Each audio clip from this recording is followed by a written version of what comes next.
Hello guys, welcome to week 5 in this very hot temperature in Southern California around 95, which coincides with the hot topic that we have had on the end of on the week 4 regarding to the exchange rate.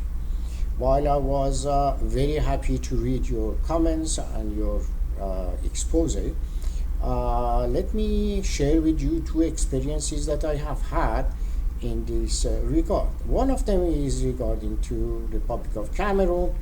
I have had a $1.8 million project and for a few years in Cameroon, and every year I was transferring X amount of dollar to Cameroon and convert it to local currency in order to be able to pay for the employees that I have in the country. Unfortunately, at that time, dollar was constantly devaluating, and you can imagine that every year that I was transferring X amount of dollar, the value of dollar, because it was devaluating, so I was always short. Consequently, I was in a red for a long time, and I had a very hard time to catch up and get out of the red numbers as indicating to be short of my planning side. The other example experience was in Senegal.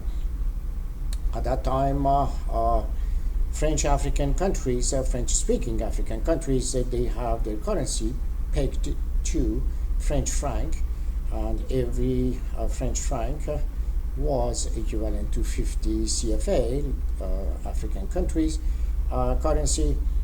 So it was that way.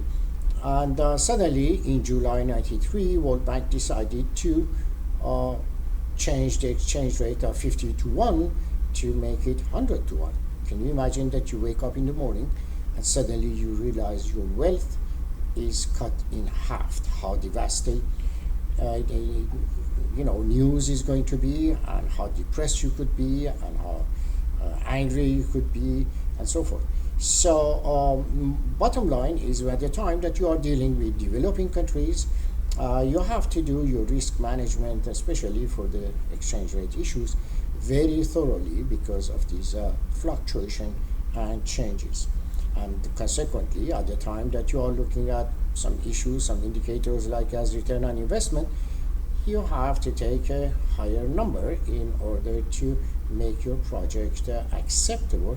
In this way, you cover yourself for this kind of uncertainty involved.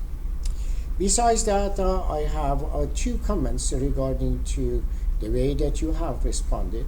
Very first one, I would like to ask you to write the name of the person that you are going to address and respond to his or her expose.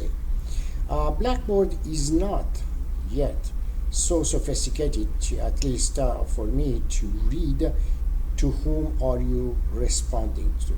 Therefore, I would ask you to, at the time that you are responding to X or Y or Z, please write the name of the person at the very top and then start your writing. That's number one. Number two, I have seen some of you have written your expose, but you did not respond to your colleagues. And vice versa, I have seen some of you that you have responded to your colleagues and you forgot to write your own expose. So that is why you get, if you get the value, your grade to be less than 2, that means you did not comply with these two basic rules. Other than that, I wish you a very nice week, full of reward and a lot of happiness. And I talk to you later. Let's go back to work.